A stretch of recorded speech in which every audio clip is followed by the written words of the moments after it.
Hello, and welcome to Christian Thinking.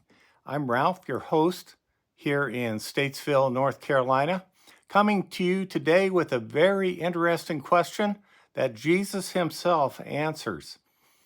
This answer provides evidence that he is the Messiah, the long expected Messiah that the Jewish nation had waited for centuries.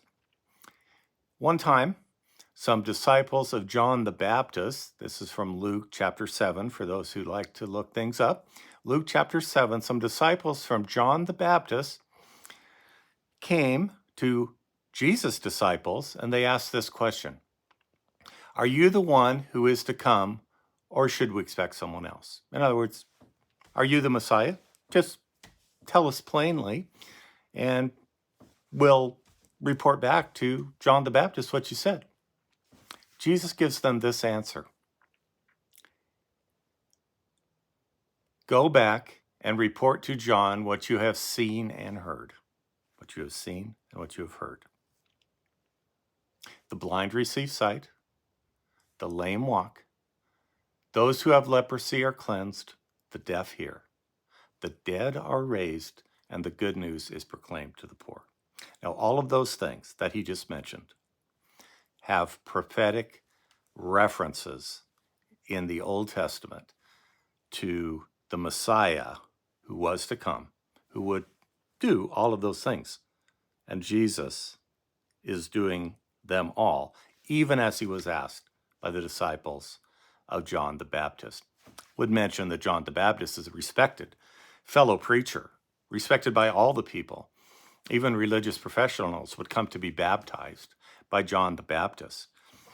And Jesus gives John's disciples this message, which clearly states the proof, the evidence that he is the one to come. He is the Messiah. So, for example, the blind receive sight, the lame walk,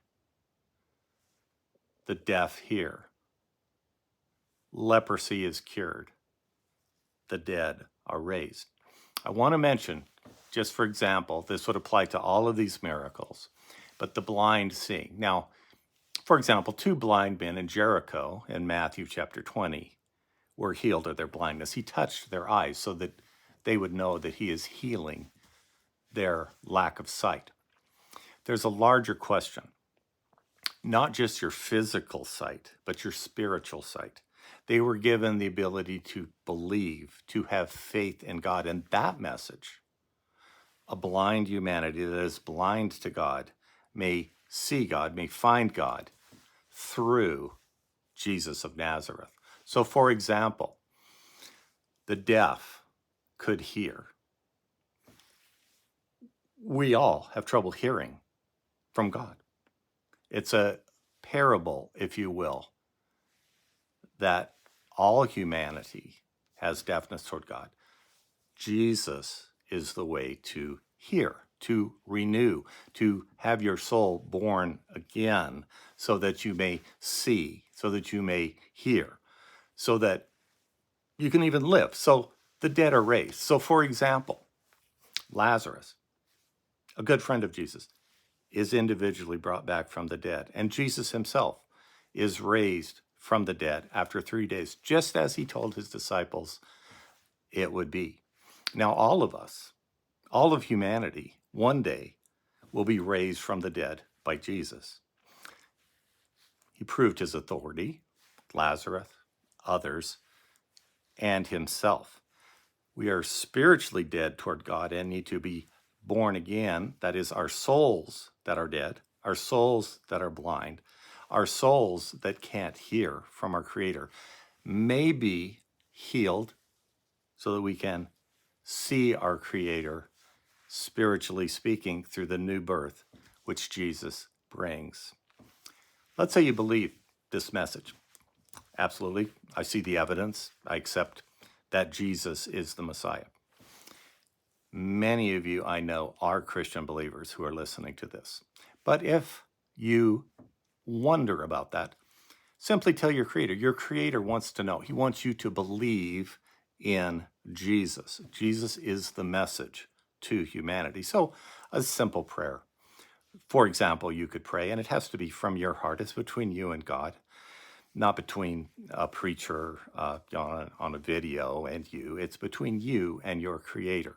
A simple prayer such as, Lord, I believe, help my unbelief. And your Creator can respond to you in a way that you will know that you are now at peace with God, that your spiritual blindness has been turned to knowing your Creator, that your spiritual deafness is now, I hear from the Lord. We Pentecostals practice the gifts of the Holy Spirit, who we believe God uses to let people hear from Him, even in this day. Now, obviously, you're not going to come back from the dead until that final day when Jesus calls everyone to account. But He proved that, even death, is under the command of the Creator. God bless you as you go, and we'll hope that you turn in for more short messages like this from Christian Thinking. Go with God.